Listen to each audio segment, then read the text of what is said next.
আসসালামু আলাইকুম। আপনারা সাউন্ড শুনতে পাচ্ছেন কিনা আমরা একটু চেক করে নেই।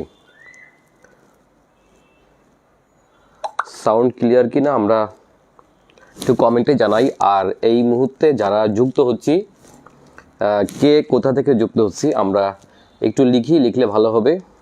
অর্থাৎ আমাদের এই ভিডিওটি হচ্ছে অনেকের কাছে পৌঁছে যাবে, এর জন্য একটু আমরা লিখলে ভালো হয়। আমরা একটা কাজ করতে পারি, আমাদের জেলার নাম লিখি। যেমন দেখেন, আমার জেলার নাম গোপালগঞ্জ। আমি যদি আরো স্পেসিফিক বলি তাহলে আমার বাড়ি হচ্ছে টুঙ্গিপাড়া। আপনারা আপনাদের অবস্থানটা একটু লিখুন, কে কোথা থেকে এই মুহূর্তে যুক্ত হচ্ছেন, আর সাউন্ড শুনতে পাচ্ছেন কিনা সাউন্ডটাও চেক হয়ে যাচ্ছে। কে এম শহীদুল ইসলাম সোহাগ ভাই বলছে সাউন্ড ক্লিয়ার, থ্যাংক ইউ ভাই। ভাই হচ্ছে ঢাকা জেলার অতিরিক্ত পুলিশ সুপার সোহাগ ভাই আমাদের বইয়ের সাথে যুক্ত আছেন সম্পাদনায়। ধন্যবাদ সোহাগ ভাই, অনেকদিন পরে আপনাকে দেখলাম, অনেকদিন দেখি না আপনাকে, থ্যাংক ইউ ভাই। আচ্ছা, এই মুহূর্তে আমরা যুক্ত হচ্ছি যারা, দ্রুত একটু কমেন্ট করি। আর একটু সবাই যুক্ত হলে আমরা ক্লাসটা শুরু করব। আজকে আপনারা দেখতে পাচ্ছেন আমি কিন্তু ম্যাপ নিয়ে আলোচনা করা যায় কি না, সংস্থা যদি কোনো কিছু আমি আলোচনা করি শুধু গল্পের মতো করে, আসলে এগুলো মনে রাখা যায় না। এগুলো তো আপনি পড়তেছেন সব জায়গায়, কারণ এগুলো তো বইয়েই আছে। তাহলে আপনি শুধু কেন ক্লাস করবেন, তাই না? ক্লাসের একটা গুরুত্ব আছে, সেই গুরুত্বটা আপনাদেরকে একটু আমরা দেখাবো। আচ্ছা, আমরা একটু ক্লাসটা শেয়ার দেই, সবাই শেয়ার দিলে খুবই ভালো হয়। অর্থাৎ যারা এই মুহূর্তে যুক্ত হচ্ছেন তারা ক্লাসটি শেয়ার দিয়ে রাখুন। আমরা আজকে 3টা সংস্থা একসাথে পড়বো, আর একই সাথে 3টা অঞ্চল নিয়ে পড়বো, ঠিক আছে? 2টা অঞ্চল আর 3টা সংস্থা পড়বো এখান থেকে। এবং এই 3টা সংস্থার গুরুত্ব অনেক, কারণ এটা হচ্ছে আমাদের প্রতিবেশী এবং নিকট প্রতিবেশী দেশের, অর্থাৎ সার্ক, আসিয়ান এবং বিমস্টেক, এই 3টা সংস্থাকে আমি একসাথে পড়বো। এবং কেন পড়বো, এবং এই সংস্থাগুলোর সাথে আমাদের বহির্বিশ্বের কি সম্পর্ক, এগুলো নিয়ে আজকে আমরা আলোচনা করব। এবং আজকের ক্লাসটি শুধুমাত্র বিসিএস প্রিলিমিনারি না, এটা লিখিতের জন্য অনেক বেশি গুরুত্বপূর্ণ, ঠিক আছে? আবারও বলি, আজকের ক্লাসটি শুধুমাত্র প্রিলিমিনারি না, লিখিতের জন্য গুরুত্বপূর্ণ। সুতরাং আপনারা সবাই শেয়ার দিয়ে রাখুন। আমরা চাই যে আমরা অনেক বেশি পার্টিসিপেন্ট যুক্ত হই। এবং আগেই বললাম যেটা প্রিলি লিখিত উভয়ের জন্য গুরুত্বপূর্ণ। সুতরাং আপনারা ক্লাসটি দীর্ঘদিন ধরে আপনাদের কাজে লাগবে, এই জন্য আপনারা লিখে রাখতে পারেন, খুবই ভালো হয়। আর আজকে আমরা কোথা থেকে পড়াচ্ছি সেটা একটু বলি। আমার যে কারেন্ট অ্যাফেয়ার্স ম্যানুয়াল আছে, আপনারা দেখেন, যাদের কাছে বই আছে তারা খুলতে পারেন। কারেন্ট অ্যাফেয়ার্স ম্যানুয়ালের এটা হলো 424, আচ্ছা 424, 425, 426 পেজ, 427 পেজ পর্যন্ত, ওকে? অর্থাৎ 424 থেকে 427 পেজ পর্যন্ত হচ্ছে আপনার আজকের লেকচার। তো যাদের কাছে বই আছে তারা হচ্ছে একটু বইটা খুললে খুব ভালো হয়, ঠিক আছে? তাহলে আজকে আমরা শুরু করব আঞ্চলিক সংস্থা সম্পর্কে। তার আগে একটু আমার বই সম্পর্কে আপনারা যারা জানেন না তাদেরকে একটু কথা বলে নেই, খুবই ভালো হয়। তাহলে যারা হচ্ছে কারেন্ট অ্যাফেয়ার্স ম্যানুয়ালটা এই মুহূর্তে কিনছেন, তারা অনেকেই জানেন যে এটা বাজারের সবথেকে ব্যতিক্রমধর্মী বই। অর্থাৎ যদি আপনার কখনো প্রশ্ন একেবারে কোথা থেকে কমন না পান, সেই ধরনের কোশ্চেন হচ্ছে আপনি কোনো না কোনো বইয়ে না পেলে আপনি এই কারেন্ট অ্যাফেয়ার্স ম্যানুয়ালে পাবেন। এটা একটা ব্যতিক্রমধর্মী বই, শুধুমাত্র গতানুগতিক ধারায় লেখা না, এটার উপস্থাপনা কিন্তু আপনার একেবারেই ভিন্ন। অর্থাৎ বাজারে যে সাম্প্রতিক বা বেসিক সাধারণ জ্ঞানের বইগুলো আছে, তার যে কোনো বই থেকে হচ্ছে এটা একেবারে ব্যতিক্রম বই। সুতরাং এটা আমরা কিন্তু সাড়া পাচ্ছি এবং সাড়াই বুঝতে পারছি যে আপনারা বেশ বইটা নিয়ে ভালো রিভিউ দিচ্ছেন। গতকালকে আমি রংপুর থেকে রিভিউ পেলাম, স্টুডেন্টরা ফোন দিছে আমাকে যে স্যার আপনার বই তো মোটামুটি রংপুরে অনেকে কিনতেছে, এবং মোটামুটি কারামাইকেল কলেজে শুনলাম যে, এবং রংপুর ইউনিভার্সিটিতে অনেক স্টুডেন্ট হচ্ছে আপনার এককভাবে কিনতেছে। অর্থাৎ তারা একটা বই কিনতেই আসছে শুধুমাত্র এই কারেন্ট অ্যাফেয়ার্স ম্যানুয়াল। যাই হোক, তো এই মুহূর্তে এটা কিন্তু শুধুমাত্র কারেন্ট অ্যাফেয়ার্সের বই না, এটা আপনারা ভুল বুঝতে পারেন। এটার মাত্র 20% সাম্প্রতিক, আর বাকি 80% হচ্ছে আপনার বেসিক বই। এবং এবছর এই বইটিতে অসম্ভব কাজ হয়েছে, এবং এত বেশি কাজ হয়েছে সেই কাজগুলো আপনি দেখতে পারবেন না, বাট কাজগুলো হয়েছে ভিতরে, ওকে? কাজগুলো একেবারে প্রথমে বই খুললেই আপনি দেখতে পাবেন এমন না, প্রত্যেকটা কাজ হয়েছে ভিতরে, বিশেষ করে বেসিকে কাজ হয়েছে। যেই বেসিকগুলো আপনার বাইরের বইয়ে প্রচণ্ড ভুল এবং অগোছালো, এবং আপনারা বুঝতে পারেন না। আপনারা যদি মুঘল আমলটা খুঁজেন, মুঘল আমলটা খুললেই বুঝতে পারবেন যে আসলে মুঘল আমল আপনি যেখানে পড়ছেন আর এই বইয়ে পড়বেন তাহলে কতটা পার্থক্য। আপনি পাল আমল খুলেন, পাল আমল অন্য বই থেকে, এবং এই বইয়ের কতটা পার্থক্য আপনি দেখতে পাবেন। সুতরাং এটা বাজারের সবথেকে ব্যতিক্রম বই। এবং আপনারা জানেন যে কোনো ভর্তি পরীক্ষায় এবং হচ্ছে আপনার এনএসআই পরীক্ষা বলেন, বিসিএস পরীক্ষা বলেন, আপনার প্রত্যেকটা পরীক্ষা এটা আপনার কৃতিত্বের দাবিদার, কারণ হচ্ছে আপনার অনেক ভালো করছে এটার থেকে পড়ে। যা হোক, তাহলে আজকে আমরা শুরু করব 400 এই বইয়ের 424 থেকে 427 পেজ সার্ক বিমস্টেক এই বিষয় নিয়ে আলোচনা করব। আচ্ছা দেখেন, আমরা একটু দেখি সার্ক অঞ্চলটা কি। আচ্ছা, সার্ক অঞ্চলটা দেখেন, আমি কিন্তু মানচিত্র এঁকে দেখাচ্ছি, আপনারা এখানে কিছু সমুদ্রের নামও আমাদের চলে আসবে, ঠিক আছে। আমাদের এই যে অঞ্চলটা আপনারা দেখতে পাচ্ছেন, এখানে মোট 2টা অঞ্চল। এই দিকটাকে বলি আমরা দক্ষিণ পূর্ব এশিয়া, আর এটাকে বলা হবে হচ্ছে আপনার দক্ষিণ এশিয়া, ঠিক আছে। এই 2টা অঞ্চলই কিন্তু আবার সম্মিলিতভাবে এশিয়া প্যাসিফিক অঞ্চলে পড়ছে। নট অনলি এই 2টা অঞ্চল, বাট অলসো এর উপরে যে আপনার দূরপ্রাচ্য আছে, অর্থাৎ চায়না, জাপান, এগুলো সহ এই 3টা অঞ্চলকে একত্রে বলা হয় এশিয়া প্যাসিফিক অঞ্চল। ওকে, তাহলে এশিয়া এবং প্রশান্ত মহাসাগরীয় অঞ্চলের এই 2টা অঞ্চল থেকে আমরা 3টা জোট পড়ব, সার্ক, আসিয়ান এবং বিমস্টেক, এবং এই 3টি সংস্থার পারস্পরিক সম্পর্কটা নিয়ে আমরা আলোচনা করব, ঠিক আছে। আচ্ছা, এখন দেখেন, প্রথমেই আসবো আমরা, যেহেতু আমরা দক্ষিণ এশিয়ান, অর্থাৎ এই যে দেখতে পাচ্ছেন আপনারা বাংলাদেশ, সুতরাং আমরা আমাদের যে আঞ্চলিক সংস্থাটা আছে সার্ক, সেই সার্ক নিয়ে আমরা প্রথমে আলোচনা করব। তাহলে দেখেন, এখানে আমি বললাম যে 3টা সাগরের নাম একটু আপনারা মনে রাখা দরকার। সেটা হচ্ছে দেখেন, এইদিকে ইন্ডিয়ান ওশান, অর্থাৎ ইন্ডিয়ান ওশান, আর এইদিকে আছে হচ্ছে আপনার প্যাসিফিক ওশান, অর্থাৎ প্রশান্ত মহাসাগরীয় অঞ্চল। এই 2টা অঞ্চলের মাঝখানে হচ্ছে আপনার এই 2টা সাগরের অর্থাৎ মহাসাগরের মাঝখানে হচ্ছে আপনার এই 2টা অঞ্চল, এবং এইখানকার 2টা উল্লেখযোগ্য সাগরের নাম না বললেই নয়, সেটা হচ্ছে একটা বে অফ বেঙ্গল বা বঙ্গোপসাগর, এটা হচ্ছে আমাদের সাগর, তাই না।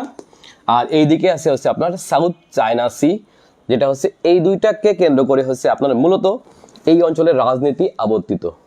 সুতরাং আমরা প্রথমে দেখব সার্কটা কি। আচ্ছা, সার্ক এই প্রসঙ্গে আমরা খুব বেশি আলোচনা করব না, কারণ সার্ক অনেক বেশি গুরুত্বপূর্ণ না যতটা গুরুত্বপূর্ণ বিমস্টেক। তাহলে একটু দেখি আমরা সার্কের গুরুত্বটা কোথায়। হ্যাঁ, কোথাও কোথাও কিন্তু আপনার এই সার্ক এবং বিমস্টেকের তুলনামূলক আলোচনা আসতে পারে, যে আসলে কোনটির গুরুত্ব বেশি, অথবা আপনি কোনটিকে গুরুত্ব দিচ্ছেন, অথবা বাংলাদেশ কোনটিকে বেশি গুরুত্ব দেয়, এই ধরনের বিষয় আমাদের লিখিততে আসতে পারে। সুতরাং আমরা সেগুলো নিয়েও আলোচনা করব। তাহলে প্রথমে আসি আমরা সার্কটা কি। দেখেন, আমরা সবাই জানি যে south Asian association for regional cooperation, সংক্ষেপে বলা হবে সার্ক, যেটি হচ্ছে আপনার 8 ডিসেম্বর 1985 সালে প্রতিষ্ঠিত হয়, এবং যার হেড অফিস হলো নেপালের রাজধানী কাঠমান্ডুতে। কোথায়? তাহলে সার্কের রাজধানী কোথায়, সার্কের হেড অফিস কোথায়? নেপালের রাজধানী কাঠমান্ডুতে, এটা আমরা সবাই জানি। তাহলে এটা গেল সার্ক, ঠিক আছে। এই সার্ক প্রতিষ্ঠিত 1985 সালে, এবং যার সদস্য দেশ হচ্ছে বর্তমানে 8টি, অর্থাৎ পুরো যে দক্ষিণ এশিয়া, এই দক্ষিণ এশিয়া দেশগুলোর জোট হচ্ছে 8টি দেশ। এই 8টি দেশের জোটের নামই হলো সার্ক। তাহলে সার্কের সদস্য কারা কারা একটু আমরা দেখি। 1 নম্বরে বাংলাদেশ। 1 নম্বরে কে আছে? বাংলাদেশ। আচ্ছা, 2 নম্বরে যদি বলি আমাদের পার্শ্ববর্তী দেশ ভারত। এইদিকে আছে কি? নেপাল। এদিকে কে আছে? ভুটান। আমরা আগে সার্ক আলোচনা করতেছি, ওকে। এটাও কিন্তু আপনার ভারত, এটাও কে? ভারত। আচ্ছা, এইদিকে আছে পাকিস্তান। এখন সার্কের গুরুত্ব দিন দিন কমে যাচ্ছে, কেন? আর এইদিকে আছে একেবারে লাস্টে আফগানিস্তান। আচ্ছা, এখন জাতিসংঘের মতে কিন্তু আবার দক্ষিণ এশিয়ার দেশ ইরান, যদিও আমরা এটাকে দক্ষিণ এশিয়ার দেশ বলবো না, কারণ এটা দক্ষিণ এশিয়ার কোনো বৈশিষ্ট্যে পড়ে নাই, বাট ইরানকে এই জন্য আমরা দক্ষিণ এশিয়ান রাষ্ট্র বলবো না। তাহলে এখানে আপনি কয়টি রাষ্ট্র পেলেন? আফগানিস্তান, পাকিস্তান, ভারত, নেপাল, বাংলাদেশ আর ভুটান, ওকে। আর আরও 2টা রাষ্ট্র আছে, দেখেন যে আপনার এটা হচ্ছে বঙ্গোপসাগরের দ্বীপ রাষ্ট্র। একটা হলো শ্রীলঙ্কা, এটার নাম কি? শ্রীলঙ্কা। আর এই দিকে আসলে হচ্ছে আপনার ভারত মহাসাগরের একটি, আরব সাগরের দক্ষিণে আর ভারত মহাসাগরের একটি দ্বীপ রাষ্ট্রের নাম হলো মালদ্বীপ।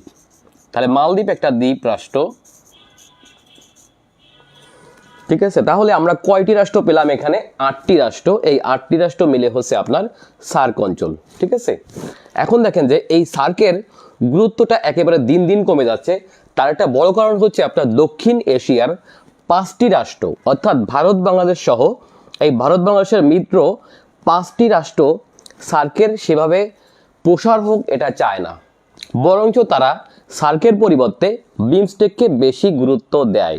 তাহলে সার্ককে চায় না এরকম দেশগুলো হচ্ছে অবশ্যই ভারত, বাংলাদেশ, নেপাল, ভুটান, শ্রীলঙ্কা, মালদ্বীপ।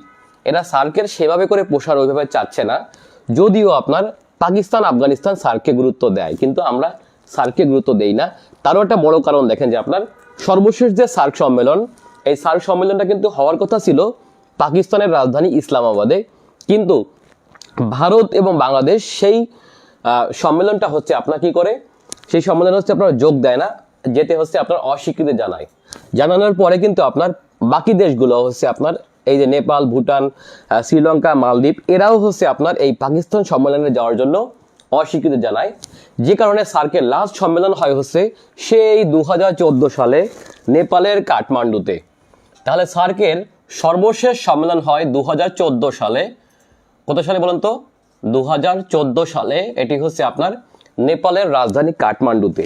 যেই কারণে সার্কের সভাপতি রাষ্ট্র এখনো নেপাল, অর্থাৎ পাকিস্তান কিন্তু সভাপতি হতে পারে নাই। কেন হতে পারে নাই? কারণ হচ্ছে আপনার পাকিস্তানের সম্মেলন হয়নি, অর্থাৎ লাস্ট যে দেশের সম্মেলন হবে সেই দেশ থেকে হচ্ছে আপনার সভাপতি নির্বাচিত হয়, ঠিক আছে। তার মানে সার্কের সভাপতি রাষ্ট্র হচ্ছে বর্তমানে কোনটা? নেপাল। সেই 2014, এরপর থেকে সম্মেলন হয়নি। এবং এর একটা বড় কারণ হচ্ছে আপনার ভারত এবং বাংলাদেশ, এই দুইটা রাষ্ট্রই হচ্ছে আপনার এখানে এক প্রকার মানে সময় ক্ষেপণ করে এবং এখানে হওয়ার ব্যাপারে কোনো রকম উদ্যোগ নেয় না, ঠিক আছে। যে কারণে হচ্ছে আপনার সার্কের গুরুত্ব দিন দিন কমে আসতেছে, ঠিক আছে। আরও একটা বিষয় হচ্ছে আপনার পাকিস্তানে সম্মেলন হওয়ার কথা ছিল, ওখানে বেশি বর্জন করে বাংলাদেশ এবং ভারত, ঠিক আছে, নিরাপত্তার অজুহাত দিয়ে। এভাবে করে হচ্ছে আপনার সার্কের গুরুত্ব আস্তে আস্তে কমে যাচ্ছে। তাহলে আমাদের আজকের বিষয় কিন্তু এর থেকে বেশি গুরুত্বপূর্ণ আমরা আলোচনা করব হচ্ছে আপনার ইয়া সম্পর্কে, অর্থাৎ বিমস্টেক সম্পর্কে। আমরা সেখানে যাব। তবে যাওয়ার আগে আমরা সার্ক বিষয়ে কিছু তথ্য একটু আপনাদেরকে উপস্থাপন করব। দেখেন এখান থেকে। আচ্ছা, সার্কের বর্তমান মহাসচিবের নামটা ইম্পর্টেন্ট, সেটা হচ্ছে এসেলা রুয়ান ওয়ারেকুন। ইনি হচ্ছেন বর্তমানে শ্রীলঙ্কান, ঠিক আছে।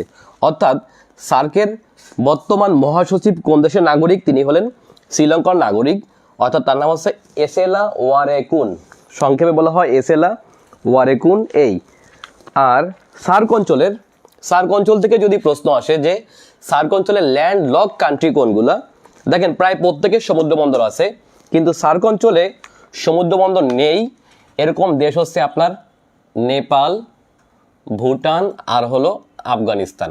অর্থাৎ সার্ক অঞ্চলের অথবা দক্ষিণ এশিয়ার সমুদ্র বন্দরবিহীন দেশ 3টা, একটা হলো আফগানিস্তান, একটা হলো নেপাল আর একটা হলো ভুটান।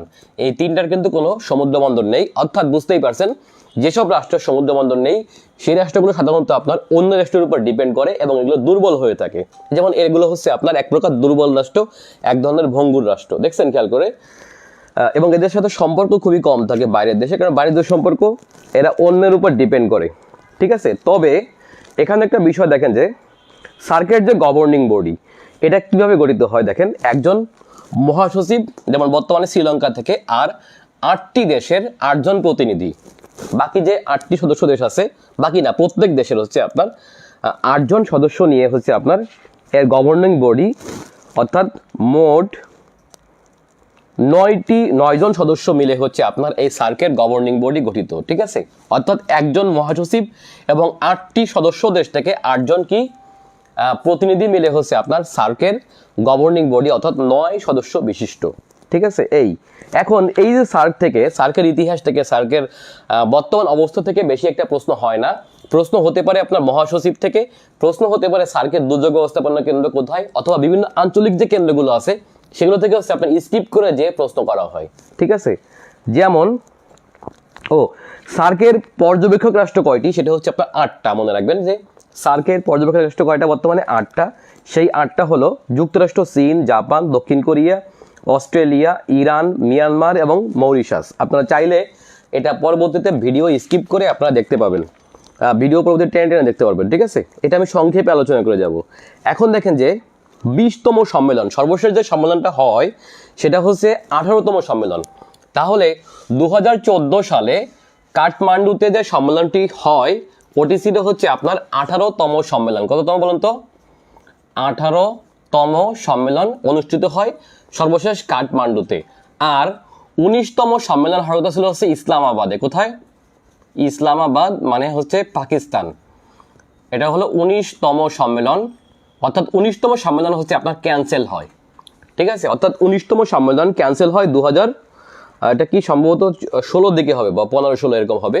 তাহলে 19তম সম্মেলন হচ্ছে ক্যান্সেল হয়, আর 20তম সম্মেলন হচ্ছে পরবর্তীতে হবে। তাহলে সার্কের 20তম সম্মেলন কোথায় অনুষ্ঠিত হবে এটা কিন্তু এখনো নির্ধারিত হয়নি। ওকে, এখন দেখেন যে সার্কের বিকল্প সংস্থা হিসেবে ভাবা হয় কোনটিকে, সেটা হচ্ছে আপনার বিমস্টেককে। তাহলে সার্কের বিকল্প হিসেবে ভাবা হয় কোনটিকে, আসিয়ান নাকি বিমস্টেককে? এটি আনসার হবে বিমস্টেককে, ঠিক আছে। এখন আমরা তার বিমস্টেককে আমরা সবার শেষে আসবো, কারণ হচ্ছে আপনার 2টা অঞ্চল আলোচনা করে তারপরে আমরা বিমস্টেকে আসবো। তাহলে এখান থেকে দেখেন যে সার্কের যে বিভিন্ন আঞ্চলিক সংস্থাগুলো আছে সেগুলো অনেক বেশি গুরুত্বপূর্ণ। সার্কের দেখেন যে কোনটি আঞ্চলিক সংস্থা আর কোনটি বিশেষ সংস্থা, এই বিষয়টা কিন্তু আপনার কোনো বইয়ে নেই, সবগুলোকে আপনার এক ঘরে আলোচনা করছে। বাট দেখেন যে কোনোটা বিশেষ আর কোনোটা হলো আঞ্চলিক সংস্থা, এটা আমাকে বুঝতে হবে। তাহলে সার্কের বিশেষ সংস্থা হচ্ছে আপনার 4টা, সেই 4টা হলো সার্ক আঞ্চলিক মান কেন্দ্র, যেটি হেড অফিস হচ্ছে ঢাকায়, সাউথ এশিয়ান ইউনিভার্সিটি যেটি হচ্ছে নয়াদিল্লিতে, আর হচ্ছে সার্ক ডেভেলপমেন্ট ফান্ড সংক্ষেপে বলা হয় SDF, এটি হচ্ছে থিম্পু ভুটান, আর সার্ক আরবিট্রেশন কাউন্সিল এটি হচ্ছে ইসলামাবাদ পাকিস্তান। এই 4টি হলো সার্কের বিশেষ সংস্থা। আর সার্কের আঞ্চলিক সংস্থা আছে প্রায় আরও কয়টি? 1 2 3 4 5 6 7 8 9 10 11টি। দেখেন যেমন সার্ক কৃষি তথ্য কেন্দ্র, কৃষি বিষয়ক কেন্দ্র হচ্ছে ঢাকা, আর সার্কের আবহাওয়া গবেষণা কেন্দ্র, এটি খুবই গুরুত্বপূর্ণ, বলে রাখা দরকার যে সার্কের আবহাওয়া গবেষণা কেন্দ্র কিন্তু পূর্বে ছিল ঢাকায়, বর্তমানে এটি বন্ধ আছে। এবং বন্ধ থাকার কারণে কিন্তু এটা কার্যক্রম বন্ধ তা না, কিন্তু বর্তমানে ঢাকার যে কার্যক্রম এটা বন্ধ। তবে গুজরাটের যে গান্ধীনগর আছে, এই গান্ধীনগরে অবস্থিত সার্ক দুর্যোগ ব্যবস্থাপনা কেন্দ্রের এটা অন্তর্ভুক্ত। অর্থাৎ সার্ক আবহাওয়া কেন্দ্র এর কার্যক্রম বর্তমানে সার্ক দুর্যোগ ব্যবস্থাপনা কেন্দ্রের সাথে এক হয়ে গেছে। অর্থাৎ বর্তমানে গুজরাটের গান্ধীনগরে হচ্ছে আপনার সার্ক দুর্যোগ ব্যবস্থাপনা কেন্দ্র, এটা একসাথে। ওকে, তাহলে এখানে যে আঞ্চলিক সংস্থাগুলো আছে সেগুলো সংক্ষেপে আপনার বইয়ে এখানে দেওয়া আছে, আপনারা এটা দেখে পড়বেন। আশা রাখি যে এখান থেকে প্রশ্ন মিস হবে না। যদি সার্ক থেকে প্রশ্ন হয়, কোনো প্রশ্ন আপনার মিস হওয়ার সম্ভাবনা নেই। আচ্ছা, এবার আমরা দেখব হচ্ছে আসিয়ান সম্পর্কে। আচ্ছা, আগেই বলি যে আমাদের আজকের ফোকাস হচ্ছে বিমস্টেক, পরবর্তীতে আমরা লাস্টে আলোচনা করব। তাহলে এবার আসবো আমরা আসিয়ানটা কি। দ্বিতীয় সংস্থাটার নাম হচ্ছে আসিয়ান, এবং এটা কিন্তু একটা অঞ্চলও বটে, ঠিক আছে। দেখেন দক্ষিণ পূর্ব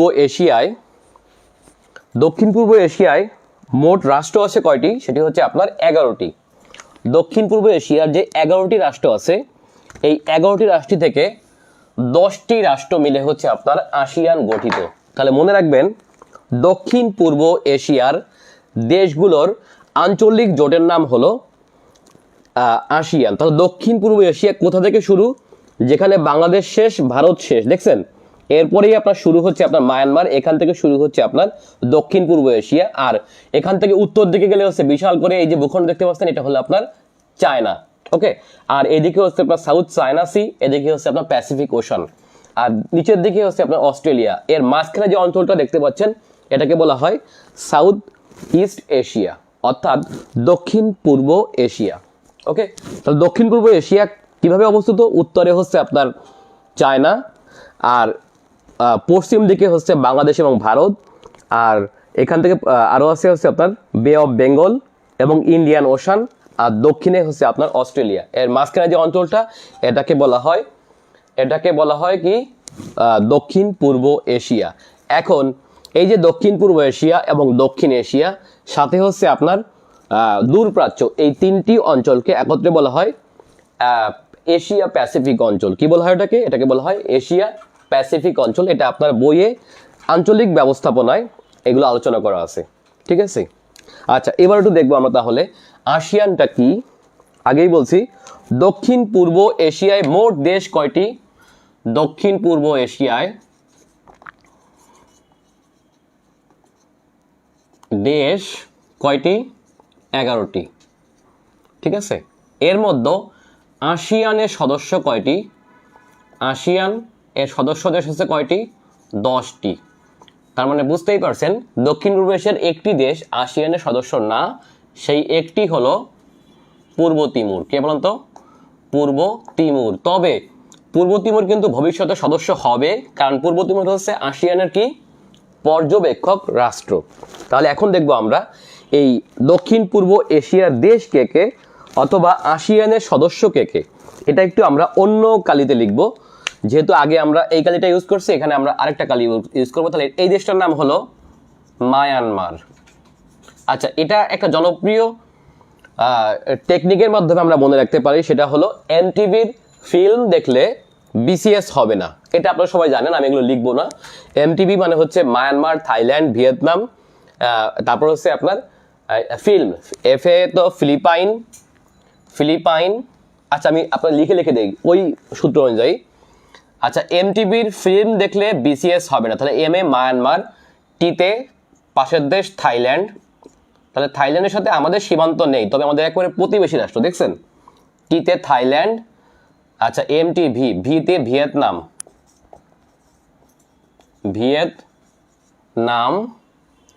আচ্ছা ফিল্ম এফ এ ফিলিপাইন, যদিও ফিলিপাইন লিখতে হয় ইংরেজিতে পি দিয়ে, তবে আমি এফ এ বলতে পারি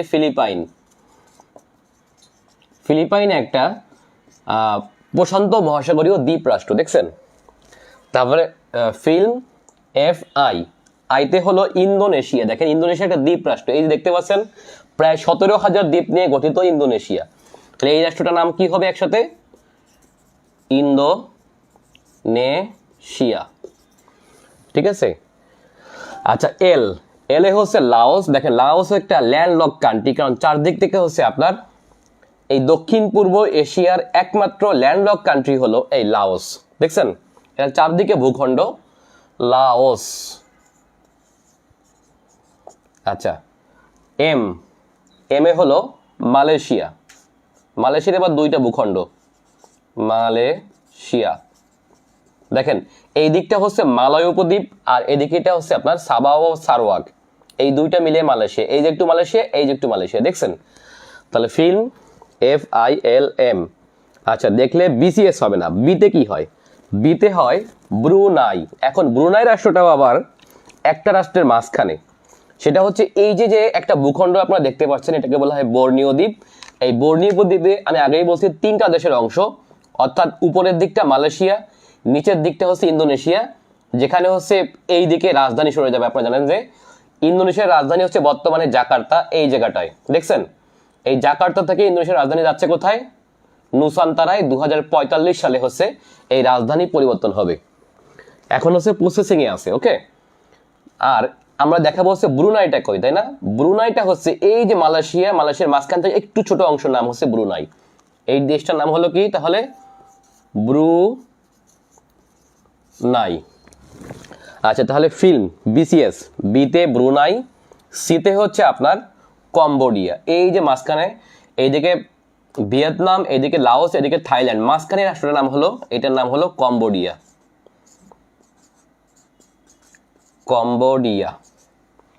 ঠিক আছে। আচ্ছা, তারপর হচ্ছে এস, লাস্টে যে এসটা আছে সেই এসে হবে সিঙ্গাপুর। কি হবে? এই যে দেখতে পাচ্ছেন মালয়েশিয়ার মালয় উপদ্বীপ থেকে দক্ষিণে গেলে হচ্ছে আপনার ছোট একটা দ্বীপ রাষ্ট্র, যেটা মালয়েশিয়া থেকে জহুর প্রণালী দ্বারা বিভক্ত, এটাকে বলা হবে সিঙ্গাপুর। চাঁদপুর, ফরিদপুর, লক্ষ্মীপুর, তারপরে একটা নাম হলো সিঙ্গাপুর। আচ্ছা, মজার ব্যাপার একটু বলি, আমার ছোটবেলায় আমার এক বন্ধু, আমি ক্লাস 2তে পড়ি, বুঝছেন? তখন আমরা ঢাকা আসি নাই তখনও, আমার বাড়ি তো গোপালগঞ্জ। তো বন্ধুর নাম মেনশন করতেছি না, কেউ মাইন্ড করবেন না। আচ্ছা, সে আমার বন্ধু বলছিল যে বন্ধু ঢাকা আগে, মানে আমার বাড়ি তো গোপালগঞ্জ, বুঝতে পারছেন? তো ঢাকা আগে নাকি সিঙ্গাপুর আগে? তা আমি বলছি কি, আমি তো জানতাম তখন, আমি বলছি শোন, ঢাকার চেয়ে আমাদের গোপালগঞ্জের পরে হচ্ছে আপনার ফরিদপুর, ফরিদপুরের পরে হলো সিঙ্গাপুর, আর সিঙ্গাপুরের পরে হচ্ছে ঢাকা। বুঝতে পারছিস? যা হোক, ও ওটা বিশ্বাস করে নিয়েছিল সরল মনে, যদি আমি ওটা মজা করছিলাম। তো সিঙ্গাপুরকে আসলে সিঙ্গাপুর না, এটা হচ্ছে সিঙ্গাপুর। আমরা এটাকে সিঙ্গাপুর না বানাই দিয়েছি, অর্থাৎ ফরিদপুর, চাঁদপুর, লক্ষ্মীপুর, ঠিক আছে, শরীয়তপুর, মাদারীপুর, আর একটা কি বলেন তো, সিঙ্গাপুর। যা হোক, এটা একটা নাম হলো সিঙ্গাপুর। এখন দক্ষিণ পূর্ব এশিয়ায় এখানে আমি 10টা দেশের নাম লিখলাম। দেখেন, Myanmar, Thailand, Laos, Vietnam, Cambodia, Philippine, Malaysia, Brunei, Singapore, Indonesia. দেখছেন খেয়াল করে? এখন দেখেন যে নিচের দিকে আমি লাল অক্ষরে আরেকটা দেশের নাম লিখলাম, এটার নাম হলো পূর্ব তিমুর। লাল মানেই ক্রস, বুঝতে পারছেন? এই পূর্ব তিমুর দক্ষিণ পূর্ব এশিয়ার রাষ্ট্র হলেও কিন্তু এটা এই ইয়া জোটের সদস্য না। কি জোটের বলুন তো? আপনারা কি দেখতে পাচ্ছেন কিনা? আচ্ছা, ভালো করে দেখতে পাচ্ছেন না আপনারা হয়তো। দেখেন একেবারে নিচের দিকে এই জায়গাটায় ছোট একটা রাষ্ট্র, এখানে হচ্ছে তিমুর আইল্যান্ড, ঠিক আছে? তিমুর আইল্যান্ডের দুইটা অংশ, একটা হচ্ছে পূর্ব অংশ, এটা একটা স্বাধীন রাষ্ট্র, আর পশ্চিম তিমুর এটা কিন্তু একটা ইন্দোনেশিয়ার অংশ বা প্রদেশ। তাহলে পূর্ব তিমুর এই দিকে এটা ক্রস, অর্থাৎ দক্ষিণ পূর্ব এশিয়ার রাষ্ট্র হলেও পূর্ব তিমুর কিন্তু এই আসিয়ান জোটের সদস্য না, মনে রাখতে হবে, ঠিক আছে? আচ্ছা, অনেকে আপনারা লাস্টের দিকে যুক্ত হয়েছেন, আমি আপনাদের আবার একটু অনুরোধ করি, আপনারা ক্লাসটি একটু শেয়ার দিয়ে রাখবেন। আপনারা প্রত্যেকের টাইম লাইনে অথবা আপনার গ্রুপে দেখতে পারলে গ্রুপে আপনারা শেয়ার করে রাখবেন, খুবই ভালো হয় তাহলে। ওকে, আর আমাদের ক্লাসগুলো কিন্তু আপনার রেগুলার চলবে, সুতরাং আপনারা একটা কাজ করতে পারেন, আমাদের প্রচুর পরীক্ষা হবে। আমি আগেই বলছি যে আমাদের কারেন্ট অ্যাফেয়ার্স ম্যানুয়াল, এই কারেন্ট অ্যাফেয়ার্স ম্যানুয়াল থেকে আমরা প্রায় 50+ পরীক্ষা নিব আপনাদের ভাগ ভাগ করে, এবং কোয়ালিটি প্রশ্নে পরীক্ষা নিব। যত পার্টিসিপেন্ট হবেন তত পরীক্ষার মান আরও বেশি ভালো হবে। আপনারা এই মুহূর্তে অনেকগুলো গ্রুপ থেকে দেখতেছেন, এর মধ্যে বিসিএস, পুলিশ, পররাষ্ট্র প্রশাসন গ্রুপ থেকেও আপনারা যারা আছেন তারা আপনারা এই গ্রুপে যুক্ত হতে পারেন, কারণ আমাদের এই গ্রুপ থেকে যে কোনো ক্লাস অথবা ফ্রি ক্লাস অথবা পরীক্ষা হওয়ার সাথে সাথে যারা আছে আপনারা জানতে পারেন, ঠিক আছে? এই জন্য আপনারা একটু এই গ্রুপে যুক্ত হয়ে যান অন্যান্য গ্রুপ থেকে, তাহলে ভালো হয়। আমরা এখানে তো ক্লাস নিবই, এখানে আমরা রেগুলার পরীক্ষা নিব, এখান থেকে আমরা কারেকশন দিব, এখান থেকে আমরা পিডিএফ শেয়ার দিব, এখান থেকে আমরা সাম্প্রতিক শেয়ার দিব। সুতরাং আপনারা যারা আছেন এই মুহূর্তে একটু আমার গ্রুপে যুক্ত হয়ে গেলে ভালো হয়। আর যদি চান যে আপনারা নোটিফিকেশন পাবেন সাথে সাথে যে আমি ক্লাস নিচ্ছি কিনা, কোনো পোস্ট দিচ্ছি কিনা, তাহলে আপনারা আমার আইডিটাকে একটু ফলো করে রাখুন, তাহলে খুবই ভালো হবে। আইডি ফলো করলে আপনারা যে কোনো সময় নোটিফিকেশন পাবেন, তো নোটিফিকেশনটা অন করে রাখবেন, যাতে যে কোনো মুহূর্তে আমি ক্লাস নিলে বা ঘোষণা দিলে আপনারা পেতে পারেন। আর যারা চান যে আমি আরও বেশি ক্লাস করব অথবা আরও বেশি পরীক্ষা দিব, তাদের জন্য আমার প্রায় 100টি ক্লাস হবে। আমার পার্সোনাল প্রাইভেট ব্যাচ আছে শ্রাবণ জিকে প্রোগ্রাম, এখানে আপনার 100-র বেশি পরীক্ষা এবং 100-র মতো ক্লাস হবে, এবং ক্লাস অলরেডি চলতেছে। সেখানে আমার প্রায় স্টুডেন্ট আছেন বর্তমানে 165 জন। আপনারা চাইলে সেখানে যুক্ত হতে পারেন। আর ভর্তি সংক্রান্ত বিস্তারিত আমি ইনবক্সে শেয়ার করবো, অর্থাৎ 2000 টাকার ভর্তি, যেখানে ভর্তি হলে আপনি 350 টাকা ছাড় পাবেন, অর্থাৎ কারেন্ট অ্যাফেয়ার্স ম্যানুয়ালটা আপনার কিনতে হবে না। 350 টাকা কারেন্ট অ্যাফেয়ার্স ম্যানুয়ালটা আপনাকে কিনতে হবে না। 300 টাকার কারেন্ট অ্যাফেয়ার্স ম্যানুয়াল সাথে হচ্ছে আপনার কুরিয়ার চার্জ সহ আমি পাঠিয়ে দেবো, অর্থাৎ আপনার 350 টাকা বেঁচে যাবে। আপনারা ক্লাসে যুক্ত হলে মাত্র 2000 টাকার মধ্যে এই সুবিধা পাবেন। সেখানে প্রায় 95 নম্বরের প্রস্তুতি আমি রাখছি, অর্থাৎ বাংলাদেশ, আন্তর্জাতিক, জিওগ্রাফি, প্রযুক্তি এবং বাংলা সাহিত্য, এই কয়টা বিষয় হচ্ছে এখানে অন্তর্ভুক্ত, অর্থাৎ 95 বিসিএস এর আপনার প্রায় অর্ধেক নম্বরের হচ্ছে আমার এই প্রোগ্রামটা। আপনারা চাইলে করতে পারেন। এবং বলে রাখার দরকার যে আমার যে কোনো ক্লাস, সেটা বাংলাদেশ হোক, সেটা আন্তর্জাতিক হোক, সেটা ইতিহাস হোক, আপনি যদি মুক্তিযুদ্ধ পড়েন, সেই মুক্তিযুদ্ধ আপনাকে আমি বুঝাই দেবো ম্যাপ এঁকে, আপনি জীবনে ভুলবেন না। আর শুধু বারবার পড়ছেন, আপনি ভাষা আন্দোলন পড়ছেন, বাট আপনি ম্যাপ বুঝেন না, কিছুই হবে না। সো আমি ম্যাপ আকারে আপনাদের সচিত্র আকারে বুঝাই দেবো, যে কারণে আপনারা ভালো করতে পারবেন। তো যা হোক, এই মুহূর্তে যারা আছি আমরা ক্লাসটি আবারও বলি শেয়ার দিয়ে রাখি, আর যাদের দরকার, যার যেটা দরকার সেটা নিতে পারবেন এখান থেকে, ঠিক আছে? আরেকটা কথা, আপনারা জানেন যে আমার কারেন্ট অ্যাফেয়ার্স ম্যানুয়ালটা পড়লে আপনাদের কিন্তু রিটেনেও হেল্প হয়। যারা হচ্ছে ব্যাংকের ফোকাস রাইটিং দিবেন বা অন্যান্য চাকরি পরীক্ষায় লিখিত লিখতে হয়, এনএসআই বা অন্যান্য দুদকে আছে, এগুলো কিন্তু আপনার লিখিতের ব্যাপারে হেল্প হবে। আপনারা দেখছেন যে গতবার, অর্থাৎ 41তম বিসিএসে আমার প্রিলিমিনারি থেকে আপনার মহামারী এবং অতিমারীর যে পার্থক্য, এটা কিন্তু কমন আসছিল, তাই না? শ্যাডো প্যান্ডেমিক কমন আসছিল, তারপর হচ্ছে ইসলামোফোবিয়া কমন আসছিল। সো ব্লু ইকোনমি কমার্স ছিল। তার মানে হচ্ছে আপনার এই বইটা পড়লে আপনার লিখিতটা অনেকটা হয়ে যাবে। অর্থাৎ আমি আগে বলছিলাম যে আপনার প্রিলিমিনারি থেকেই হোক লিখিত প্রস্তুতি, এটা কিন্তু আপনার হয়ে যাচ্ছে। সো আপনার বইটা কিনতে পারেন, 300 টাকা কিনলে আমি আপনাদেরকে পুষাই দেবো ইনশাল্লাহ। 300 টাকা বা 290 টাকা এভাবে বিক্রি হচ্ছে, আপনাদের 1 টাকা লস হবে না, আমি আপনাদেরকে পুষিয়ে দেবো কোনো না কোনোভাবে। তো যা হোক, আমরা আবারও ফিরে যাই বিজ্ঞাপন বিরতি শেষে। আপনারা জানেন যে কোনো বিষয়ে বিজ্ঞাপন আছে। আপনারা যদি টিভিতে নাটক দেখেন দেখবেন অনেক বিজ্ঞাপন। এই মুহূর্তে ফেসবুকে একটা জিনিস দেখতে হলে বিজ্ঞাপন দিতে হয়, তাই না? সো এই বিজ্ঞাপনের ফাঁকে ফাঁকে আমি ক্লাস নিব, ভুল বললাম, ক্লাসের ফাঁকে ফাঁকে আমি বিজ্ঞাপন দিব মাঝে মাঝে, ঠিক আছে? তো এই যে কারেন্ট অ্যাফেয়ার্স ম্যানুয়াল আপনারা দেখেন, বইটা কিন্তু অনেক সুন্দর, দেখে বোঝা যায় না। যা হোক, আমরা আবারও চলে যাই আসিয়ানে। আচ্ছা, আসিয়ান অঞ্চলটায়, আসিয়ানের কিন্তু অনেক কার্যকরী একটা জোট, এটা আপনার জানতে হবে। কারণটা হলো আসিয়ান এই জোটটা কিন্তু আপনার বেশ শক্তিশালী এবং এদের মধ্যে বন্ধনটা কিন্তু আপনার সার্কের থেকে অনেক বেশি। এবং এখানকার যে পারস্পরিক বন্ধনটা এবং বোঝাপড়ার ব্যাপারটা, ইনভেস্টমেন্টের ব্যাপারটা অথবা একতার ব্যাপারটা সার্কের থেকে অনেক বেশি আসিয়ানে। যে কারণে পৃথিবীতে কতগুলো আঞ্চলিক সংস্থা আছে, এর মধ্যে এই আসিয়ানকে অনেক বেশি গুরুত্ব সহকারে দেখা হয়, ঠিক আছে? এবং দেখেন যে এই আসিয়ান দেশগুলোর সম্মিলিত যে জিডিপির আকার, সেটি হচ্ছে প্রায় $3 ট্রিলিয়ন, $3 ট্রিলিয়ন। অর্থাৎ পৃথিবীতে যে $96 ট্রিলিয়ন যে অর্থনীতি, পৃথিবীর মোট অর্থনীতির আকার, তার মধ্যে প্রায় $3 ট্রিলিয়ন হচ্ছে আপনার এই আসিয়ান অঞ্চলে, ঠিক আছে? আর একটা বিষয় হচ্ছে আপনার এই আসিয়ান অঞ্চলে কিন্তু আপনার অনেক গুরুত্বপূর্ণ দেশ আছে, যেটা হচ্ছে পৃথিবীর, যেমন দেখেন যে ইন্দোনেশিয়া হচ্ছে এই আসিয়ান অঞ্চলের, অর্থাৎ আসিয়ান গঠনের উদ্যোক্তা দেশ কিন্তু আপনার ইন্দোনেশিয়া। সুতরাং এই অঞ্চলে, অর্থাৎ এখানকার যে 10টি দেশ আছে, এই 10টা দেশে কিন্তু আপনার এক ধরনের খবরদারি করার ক্ষমতা রাখে ইন্দোনেশিয়া। অর্থাৎ এই অঞ্চলে কোনো ধরনের সিদ্ধান্ত গ্রহণের ক্ষেত্রে ইন্দোনেশিয়ার ভূমিকা সব থেকে বেশি থাকে, বুঝতে পারছেন কিনা? এবং এই অঞ্চলের অর্থনৈতিক এবং সামরিক দিক থেকে সব থেকে শক্তিশালী দেশ হচ্ছে আপনার ইন্দোনেশিয়া। অর্থাৎ এখানে আয়তনে বৃহত্তম ইন্দোনেশিয়া, জনসংখ্যায় বৃহত্তম ইন্দোনেশিয়া, অর্থাৎ ইন্দোনেশিয়া পৃথিবীর চতুর্থ এবং এই অঞ্চলের সব থেকে বৃহত্তম রাষ্ট্র, আয়তন এবং জনসংখ্যায় উভয় দিক থেকে, ঠিক আছে?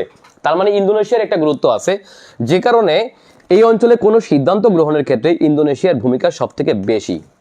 এবং আপনারা জানেন যে এই আসিয়ানের সদর দপ্তর এই কারণে হচ্ছে, যেহেতু উদ্যোক্তা ইন্দোনেশিয়া, সেহেতু এর সদর দপ্তরও হলো ইন্দোনেশিয়ার রাজধানী জাকার্তায়। ইন্দোনেশিয়ার রাজধানীর নাম তাহলে কি বলেন তো? জাকার্তা। এখন আপনারা হয়তো অনেকে বলে থাকবেন যে ভাই, আমার তো ইন্দোনেশিয়ার রাজধানী চেঞ্জ হয়ে গেছে। না রে ভাই, এখনো চেঞ্জ হয় নাই। ইন্দোনেশিয়ার রাজধানী কিন্তু এখনো এই জাভা দ্বীপের, জনবহুল জাভা দ্বীপের জাকার্তায় হচ্ছে এখনো রাজধানী। বাট এই রাজধানীটি হচ্ছে আস্তে আস্তে ডুবে যাচ্ছে। এই ডুবে যাওয়ার কারণে হচ্ছে এই জাকার্তা থেকে রাজধানী সরিয়ে নেওয়া হচ্ছে কালিমান্তান। এই যে বর্নিও দ্বীপের দক্ষিণ অংশের নাম হচ্ছে কালিমান্তান, এই পূর্ব কালিমান্তানের একটি জায়গার নাম হচ্ছে নুসান্তারা। এই নুসান্তারায় হচ্ছে রাজধানী সরিয়ে নেওয়া হচ্ছে, যেই কারণে এই বন জঙ্গল আচ্ছাদিত অঞ্চলটি হচ্ছে সামনে একটি রাজধানী শহরে পরিণত হবে। যদিও এটাকে পরিবেশবাদীরা বলছে এটা পরিবেশের জন্য একটা বড় হুমকি, কারণ আপনারা জানেন যে এই যে সমগ্র যে বর্নিও অঞ্চলটা হচ্ছে পৃথিবীর বৃহত্তম একটি রেইন ফরেস্ট এবং ঘন জঙ্গল, যেখানে হচ্ছে অক্সিজেন সরবরাহ হয় বাকি পৃথিবীতে। সো এটার কারণে পরিবেশ বিপর্যয় হতে পারে। যদিও এখানে রাজধানী সরে যাবে এবং সেই রাজধানী সরার প্রক্রিয়া শুরু হচ্ছে 2024 সাল থেকে এবং চলমান থাকবে 2045 সাল পর্যন্ত। অর্থাৎ 2045 সালে এই শহর নির্মাণের কাজ একেবারে পুরোপুরি শেষ হয়ে যাবে এবং ইন্দোনেশিয়ার রাজধানী জাকার্তা থেকে সরে যাবে কোথায়? এই নুসান্তারায়। ওকে, যা হোক, তাহলে এই আসিয়ান অঞ্চলটা আপনারা মোটামুটি বুঝতে পারলেন।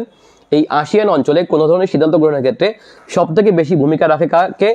ইন্দোনেশিয়া, ঠিক আছে? এবং এই জোটটা কিন্তু আপনার বেশ শক্তিশালী একটি জোট। এখন বাংলাদেশ কিন্তু একসময় দেখেন আমাদের অবস্থানটা এমন যে আমাদের একেবারে প্রতিবেশী অঞ্চলটাই হচ্ছে আপনার এই আসিয়ান অঞ্চল। অর্থাৎ আমরা কিন্তু একসময় আসিয়ানের সদস্য প্রত্যাশী ছিলাম, বাট আমাদেরকে কোনো ধরনের সদস্যপত্র বাড়ির কাছে আমাদেরকে অবজারভার হিসেবেও রাখা হয়নি।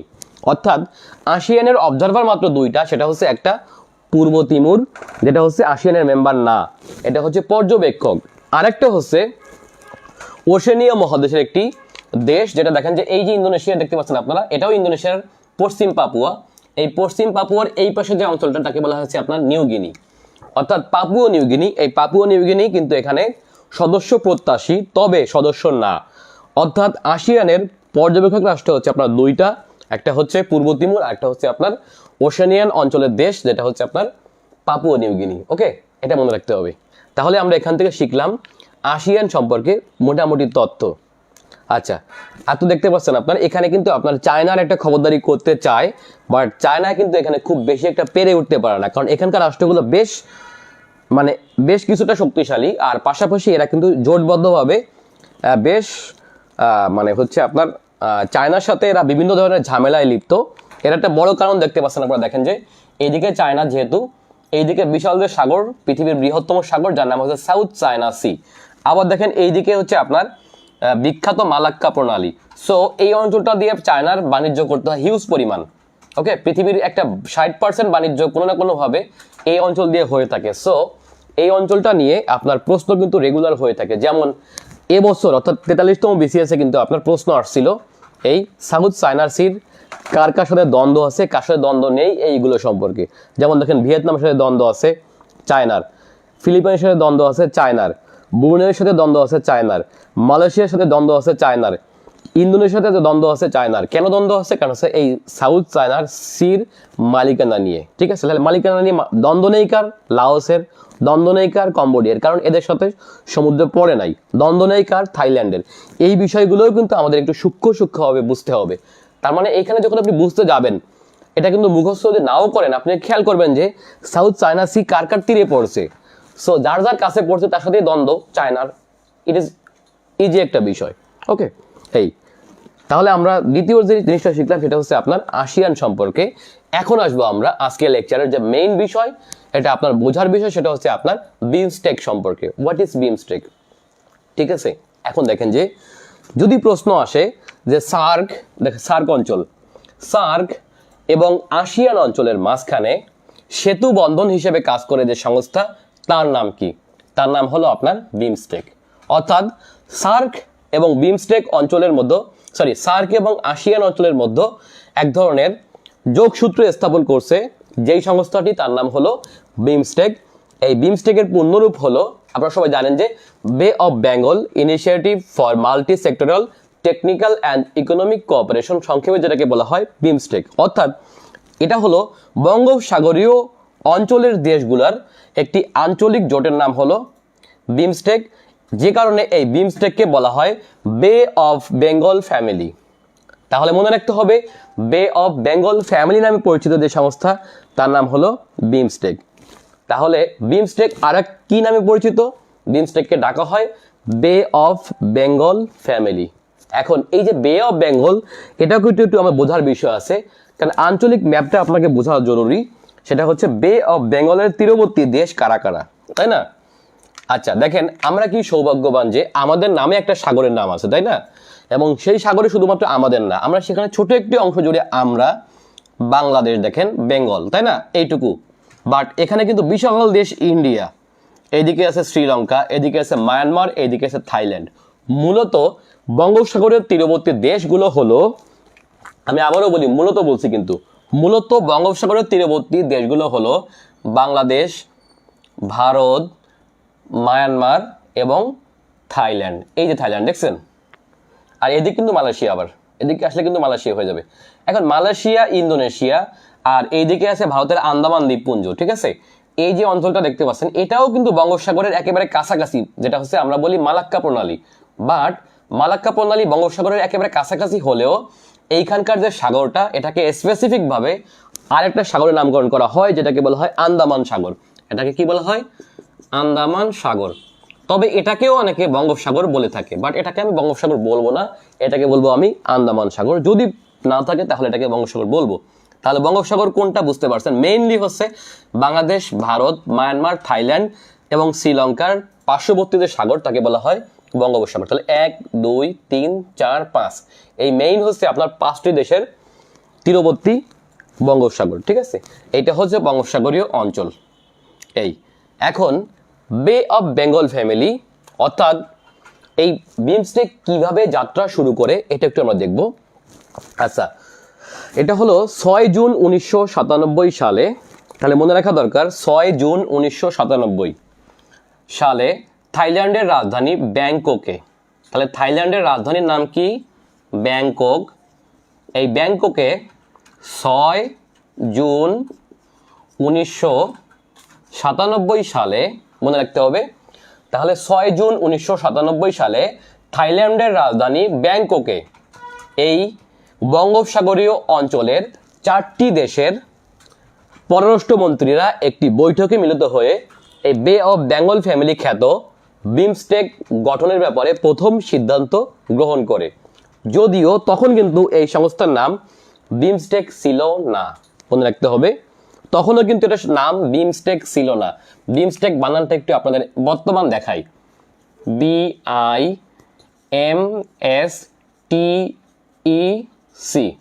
এটা হলো বিমস্টেক। আচ্ছা, আপনাদের কমেন্টগুলো পড়তে পারতেছেন, আমি একটু দেখি আপনাদের কমেন্ট করছেন কি কি। আচ্ছা, ক্লাসগুলো রেগুলার হলে কেমন হয় আপনারা একটু জানান তো। আপনাদের ভালো রেসপন্স পেলে আমি ক্লাসগুলো রেগুলার নেওয়ার চেষ্টা করব।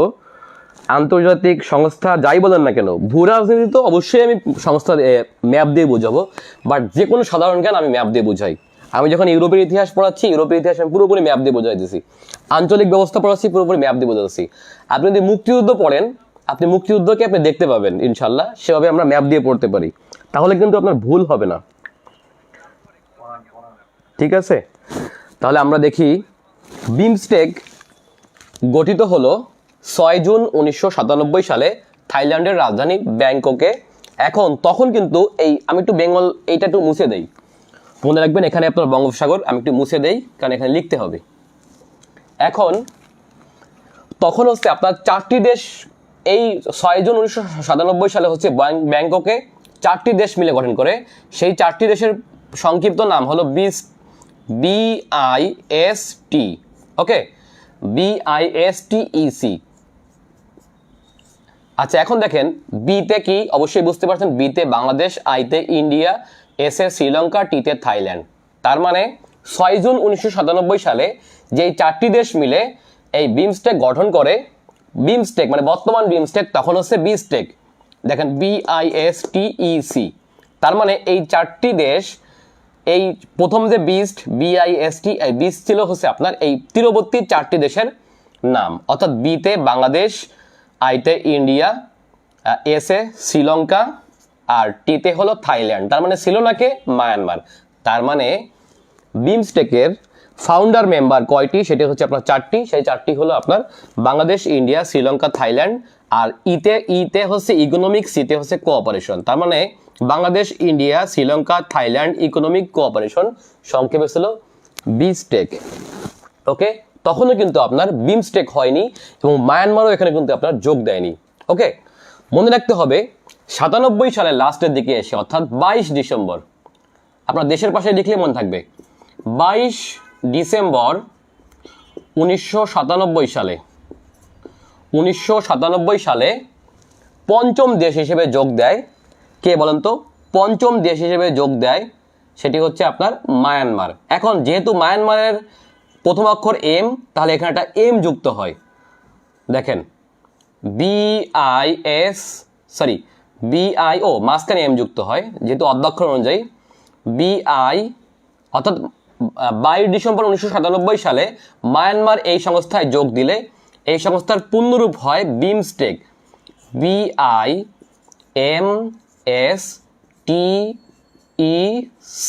ঠিক আছে, তাহলে এটা হলো 22 ডিসেম্বর, কয় তারিখে? 22 ডিসেম্বর 1997। এখন তখনও কিন্তু আপনার পূর্ণরূপটা বে of Bengal initiative for multi sectoral technical and economic cooperation হয়নি। ওকে, তখন ওটার নাম ছিল হচ্ছে দেশের অধ্যক্ষর অনুযায়ী, অর্থাৎ Bangladesh, India, Myanmar, Sri Lanka, Thailand economic cooperation. অর্থাৎ 22 ডিসেম্বর 97 সালে মায়ানমার পঞ্চম দেশ হিসেবে যোগ দিলেও এটার অধ্যক্ষর অনুযায়ী হচ্ছে এটার পূর্ণরূপ করা হতো। এখন একটু আসবো আমরা, তাহলে কবে নাম চেঞ্জ হলো, কবে এই সংস্থাটির নাম পরিবর্তন হলো? ঠিক আছে, মনে রাখা দরকার 1998 সালে 1998 অর্থাৎ পরের বছর, দেখেন যে পরের বছর হচ্ছে এই সংস্থাটিতে, অর্থাৎ দেখেন এই যে নেপাল রাষ্ট্রটি হচ্ছে আপনার 1998 সালে এই সংস্থাটিতে যোগ দেয় পর্যবেক্ষক হিসেবে। আচ্ছা দেখেন, পর্যবেক্ষক কোনো সদস্য না, বুঝতে হবে। তাহলে পর্যবেক্ষক, আচ্ছা 1998 সালে এই নেপাল এই সংস্থাটিতে যোগ দেয় পর্যবেক্ষক হিসেবে। ওকে, তার মানে কিন্তু সে মেম্বার না, অর্থাৎ নেপালকে যুক্ত করা হয় এটার অবজারভার হিসেবে দেখার জন্য। এখন আপনার প্রশ্ন থাকতে পারে যে নেপাল এবং ভুটান তো কোনো সমুদ্র বন্দর নেই, আমি আগেই বলছি নেপাল, ভুটান এবং হচ্ছে আপনার এদিকে কে আছে, এদিকে আছে আফগানিস্তান, এই তিনটিতে সমুদ্র বন্দর নেই। তাহলে যেহেতু সমুদ্র বন্দর নেই, তাহলে সেটা কিভাবে বঙ্গোপসাগরের তীরবর্তী দেশ হয়, তাই না? এটা তো ল্যান্ডলক কান্ট্রি। আচ্ছা একটু বলে রাখা দরকার, দেখেন যেহেতু এদের সমুদ্র বন্দর নেই, তার মানে কি এরা বাণিজ্য করে না? অবশ্যই করে। সেটা কোন পথ দিয়ে করে? সেটা করে হচ্ছে স্থলপথে, সেটা করে হচ্ছে আপনার সমুদ্র পথে। তাহলে সমুদ্র বন্দর নেই, সমুদ্র পথে কিভাবে বাণিজ্য করে? হ্যাঁ, এই রাষ্ট্রগুলো হচ্ছে আপনার, এই দুইটা রাষ্ট্র অর্থাৎ নেপাল এবং ভুটান, তাদের বাণিজ্যের জন্য ডিপেন্ড করে প্রধানত দুইটি বন্দরের উপর। এর একটা হলো কলকাতা, একটা হলো কি বলুন তো, কলকাতা, আর একটা হলো চেন্নাই বন্দর, আর একটা হলো কি চেন্নাই বন্দর। যদিও এরা আরো তিনটা বন্দর ইউজ করতে চায়, এর একটা হলো বাংলাদেশের চট্টগ্রাম, একটা হলো বাংলাদেশের পায়রা, একটা হলো বাংলাদেশের মংলা। এই তিনটা বন্দরও কিন্তু আপনার এই নেপাল এবং ভুটান ব্যবহার করতে চায়, কিন্তু বারবার আমাদের চুক্তি হয়, বিভিন্ন কথাবার্তা আগায়, কিন্তু মাঝখানে দেখেন যে যেহেতু এই দুইটা রাষ্ট্রের সাথে আমাদের সরাসরি সংযোগ নেই, মাঝখানে যে রাষ্ট্রটা হচ্ছে ইন্ডিয়া, সো ইন্ডিয়া চায় না যে এখান থেকে ট্রানজিট এত সহজে দিবে বাংলাদেশকে, তাই না? অর্থাৎ নেপাল ভুটানকে যদি ট্রানজিট দিয়েই দেয়, তাহলে তো এরা ডিপেন্ড করবে কার উপরে? এরা ডিপেন্ড করবে বাংলাদেশের উপরে, কারণ বাংলাদেশ সবচেয়ে কাছাকাছি এখান থেকে, বুঝেন নাই? সো বাংলাদেশ থেকে ওরা কিন্তু বাণিজ্য করে সুবিধা পায় না শুধুমাত্র ইন্ডিয়ার কারণে, কারণ ইন্ডিয়া সে ধরনের ট্রানজিট ওদেরকে দেয় না। সো এই দুইটা দেশ মূলত বঙ্গোপসাগরের তীরবর্তী দুইটা গুরুত্বপূর্ণ বন্দর, কলকাতা, এদিকে চেন্নাই, এদিকে আছে আপনার তিরুবনন্তপুরম, এসব বন্দরের উপর ডিপেন্ড করে এদের বাণিজ্য করে থাকে। সুতরাং এরাও কিন্তু আপনার বঙ্গোপসাগরের তীরবর্তী অর্থাৎ বঙ্গোপসাগরের ডিপেন্ড কান্ট্রি হচ্ছে আপনার নেপাল এবং ভুটান। তার মানে এরাও কিন্তু আপনার বঙ্গোপসাগরীয় অঞ্চলের দেশ এই অর্থে বলা যায়, যেহেতু এরা বাণিজ্য করে। সো এই সত্ত্বে হচ্ছে তাদেরকে অন্তর্ভুক্ত করা হয় বিমস্টেকে। সেটা কত সালে? সেটা হচ্ছে ফেব্রুয়ারি 2004 সালে, মনে রাখবেন। তাহলে ফেব্রুয়ারি 2004 এই বিমস্টেকে যোগ দেয় আরো দুইটা রাষ্ট্র, সেটি হচ্ছে আপনার নেপাল এবং ভুটান। তাহলে ফেব্রুয়ারি 2004 সালে যুক্ত হয় কে? নেপাল প্লাস ভুটান। এখন দেখেন, তাহলে বিমস্টেকের রাষ্ট্র ছিল প্রথম দিকে 4টা, পরে যুক্ত হলো মায়ানমার, হলো 5টা, এবার হয়ে গেল 7টা। অর্থাৎ 7টা কে নেপাল এবং ভুটান লাস্টে যোগ দিল 2004 সালে। এখন কিন্তু অনেকে বলে থাকে নেপাল এবং ভুটান যোগ দিলেই কিন্তু নাম চেঞ্জ হয়ে যাচ্ছে, এরকম না।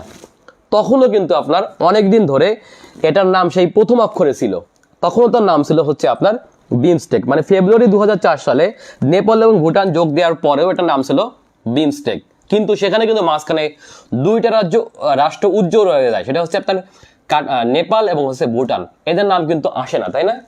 সুতরাং হচ্ছে আপনার এই দুইটা রাষ্ট্রকে হচ্ছে আপনার কখন হচ্ছে আপনার এই ইয়াতে চেঞ্জ করা হয়, সেটা হচ্ছে আপনার 31 জুলাই 2004, ঠিক আছে, মনে রাখতে হবে। তাহলে নাম কবে চেঞ্জ হয়?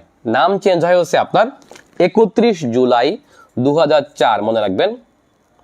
ও এইদিকে একটা রাষ্ট্র তো লিখতে ভুলেই গেছিলাম অনেক আগে থেকে, মালদ্বীপ, এটিকে মালদ্বীপ। আচ্ছা, তাহলে 31 জুলাই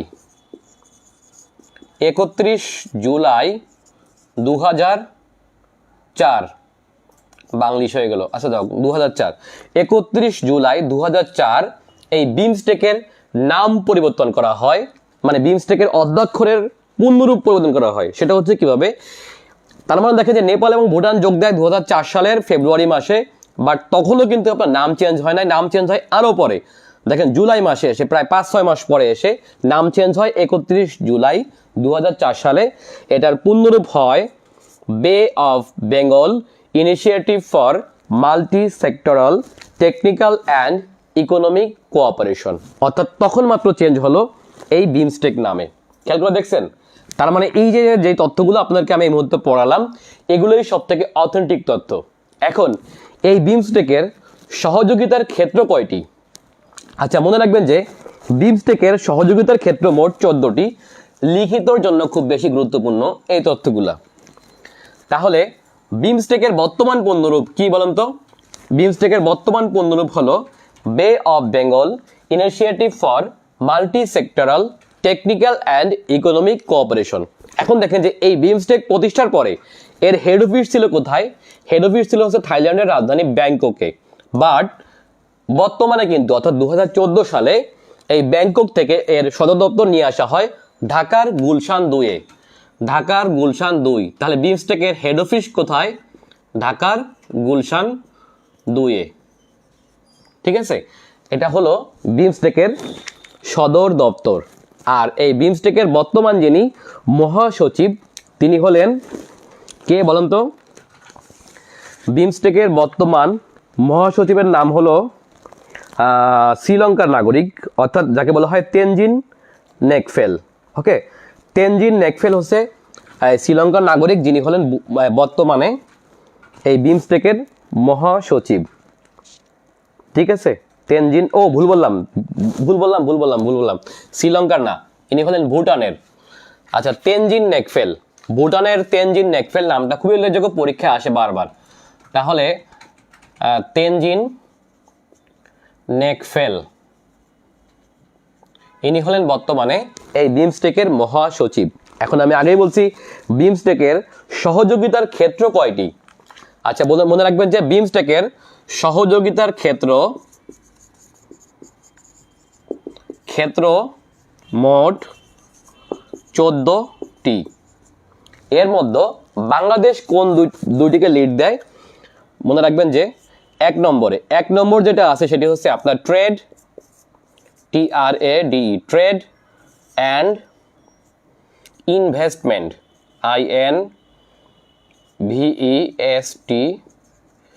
INVESTMENT, অর্থাৎ বাংলায় বলতে পারি বাণিজ্য ও বিনিয়োগ। এই বাণিজ্য এবং বিনিয়োগ এটা হচ্ছে লিড বাই বাংলাদেশ,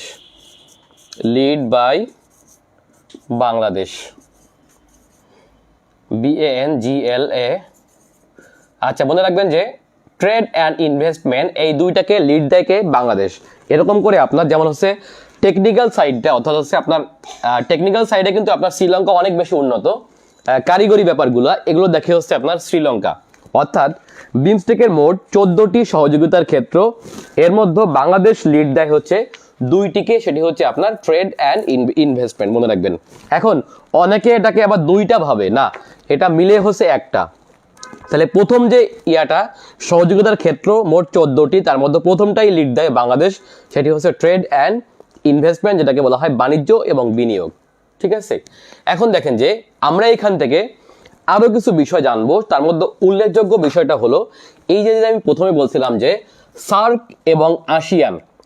এবং আসিয়ানের মাঝখানে সংযোগ স্থাপনকারী সংস্থা হচ্ছে আপনার কি বলুন তো? বিমস্টেক। তাহলে সার্ক এবং আসিয়ানের মধ্যে সেতু বন্ধন হিসেবে কাজ করে, সেটি হচ্ছে কি আপনার বিমস্টেক। এখন বিমস্টেকের মেম্বার মোট কয়টা? বিমস্টেকের মোট মেম্বার হলো 7টা। সার্কের মেম্বার কয়টা? সার্কের মেম্বার হচ্ছে মোট 8টা। আসিয়ানের মেম্বার কয়টা? মোট 10টা। এদের মধ্য থেকে বিমস্টেকের মেম্বার কিভাবে দেখেন যে বিমস্টেকের সদস্য মোট কয়টি? 60টি। এই 60টির মধ্যে 5টি হলো সার্ক অঞ্চলের, 5টি হলো কি সার্ক অঞ্চলের। এখন সেই 5টির মধ্যে দক্ষিণ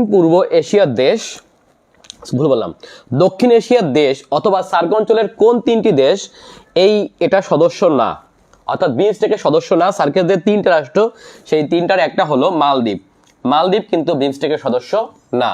একটা হলো পাকিস্তান, বুঝতেই পারছেন, যেখানে বাংলাদেশ ভারত লিডার সেখানে পাকিস্তান নেই, তাই না?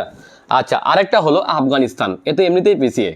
তার মানে দক্ষিণ এশিয়ার দেশ হলেও আফগানিস্তান, পাকিস্তান এবং মালদ্বীপ এই 3টা রাষ্ট্র হচ্ছে আপনার বিমস্টেকের সদস্য না। আর সদস্য হলে কারা? ভারত, নেপাল, ভুটান, বাংলাদেশ এবং শ্রীলঙ্কা, এই 5টি হলো বিমস্টেকের সদস্য অর্থাৎ সার্ক অঞ্চলের। তাহলে আসিয়ান অঞ্চলের রাষ্ট্র হচ্ছে দুইটি, সেই দুইটি কি কি বলেন তো? মায়ানমার ও থাইল্যান্ড। অর্থাৎ মায়ানমার ও থাইল্যান্ড কিন্তু আসিয়ান অঞ্চলের দেশ হলেও এটা কিন্তু ইসের সদস্য, অর্থাৎ হচ্ছে আপনার বিমস্টেকের সদস্য। তার মানে দেখেন সার্ক অঞ্চলের মাঝখান থেকে আর সার্ক অঞ্চলের সাথে হচ্ছে আপনার আসিয়ান অঞ্চলের সংযোগ স্থাপন করলো, সেটি হচ্ছে কি এই বিমস্টেক। অর্থাৎ বিমস্টেক হলো এই দুইটা জোট হিসেবে কাজ করে, এই দুইটা অঞ্চলের যৌথ জোট হিসেবে কাজ করে, বিধায় এটাকে বলা হয় সেতু বন্ধন, অথবা এটাকে বলা হয় বে অফ বেঙ্গল ফ্যামিলি। এটাকে কি বলা হয়? বে অফ বেঙ্গল ফ্যামিলি। এখন এখান থেকে যদি যে কোনো ধরনের প্রশ্ন আসে, আপনারা একটি স্ক্রিনশট দিয়ে রাখুন। এই বিষয়টা দেখেন যে আপনারা যেন যে কোনোভাবে বুঝতে পারেন, তার জন্য একটু আপনারা স্ক্রিনশট দিয়ে রাখুন, অথবা ছবি করে রাখতে পারেন আপনারা এই মুহূর্তে, এই সার্ক অঞ্চল, আসিয়ান অঞ্চল, বিমস্টেক অঞ্চল, এই বিষয়টা বোঝার জন্য। ঠিক আছে? খুব বেশি মুখস্থ করে যে খুব বেশি ভালো লাভ হবে এমন না, বরঞ্চ যদি আপনি বুঝেন তাহলে কিন্তু আপনার এগুলো প্রশ্ন অ্যান্সার করা খুব সোজা হয়ে যায়। এখান থেকে অনেক ধরনের প্রশ্ন আসতে পারে ঘুরিয়ে ফিরিয়ে, যে কোনোভাবে অন্তত যেন আপনার আন্দাজটা যেন কোনটা হবে না কোনটা হবে এইটুকু যেন আপনি বুঝতে পারেন। ঠিক আছে? এই জন্য আপনাদের সংস্থা বোঝার ক্ষেত্রে ম্যাপ এঁকে এভাবে বুঝালে আপনাদের সংস্থা খুব বেশি মনে থাকবে। ঠিক আছে? আর আজকে আমি মনে হয় খুব বেশি দীর্ঘায়িত করবো না, যেহেতু এটা অনির্ধারিত ক্লাস। আপনাদের সাথে আমি কথা বলবো, আপনারা রুটিন দিব আপনাদেরকে, আমি রুটিন দিয়ে ক্লাস দিলে মনে হয় খুব বেশি ভালো হয়। ঠিক আছে? আগেই বলছি আপনারা কয়েকটা জিনিস করবেন, একটা হচ্ছে গ্রুপটায় যুক্ত হন, দুই হচ্ছে বইটা কিনেন, বইটা কিনে রেগুলার পরীক্ষা দেন। সাধারণ জ্ঞানে আপনি এবছর সব থেকে বেস্ট পরীক্ষা দিবেন, আমি কথা দিলাম। যে কোনো বই থেকে বাজারের, এত সংক্ষিপ্ত বই বাজারে আর নাই, সংক্ষিপ্ত অথচ গুরুত্বপূর্ণ। আপনি যে কোনো বই পড়েন, আপনি আপনি বাজারে যত বই আছে আপনি পড়েন, বাট এই বইটা অন্তত আপনি রাখবেন। অর্থাৎ কিছু প্রশ্ন যদি আপনার এদিক সেদিক হয়, সেটা আপনাকে অনেক বেশি হেল্প করবে। আর এই বইটা হচ্ছে এমন একটা বই যেটা হচ্ছে আপনি পড়লে খুব সংক্ষেপে আপনার বাংলাদেশ, আন্তর্জাতিক এবং ভূগোলে অ্যান্সার করতে পারবেন, যেটা হচ্ছে অনেক বড় বইয়ের থেকে খুব বেশি কমন আসবে এখান থেকে। তো আমি আর বেশি দীর্ঘায়িত করব না, আজকে আমি এখানে শেষ করব। আপনারা ভিডিওটি একটু শেয়ার দিয়ে রাখুন, আমার টাইম লাইনটা একটু আপনারা চাইলে করে রাখতে পারেন, ফলো দিয়ে রাখতে পারেন, যাতে করে যে কোনো মুহূর্তে ক্লাস শুরু হলে আপনারা জানতে পারবেন আর কি কি বার থেকে আমাদের ক্লাসগুলো নিলে ভালো হয়, আর কি কি বার থেকে আমরা পরীক্ষা নিব। যেহেতু বইটা এখনো সব জায়গায় পৌঁছায় নাই, এখনো পৌঁছাতে পারে নাই অনেক জেলায়, অনেকে কুরিয়ার নিয়েছেন, কুরিয়ার পৌঁছায় নাই। সুতরাং আমরা রেগুলার ক্লাস শুরু করব মূলত 1 তারিখ থেকে, অর্থাৎ 1 ফেব্রুয়ারি থেকে আমরা টানা ক্লাস শুরু করব একেবারে বিফোর পরীক্ষা পর্যন্ত। ঠিক আছে? বিভিন্ন সময় থাকবে। তো আজকে এখানে শেষ করতেছি আপনাদের। সবাইকে ধন্যবাদ। গুড নাইট, আসসালামু আলাইকুম।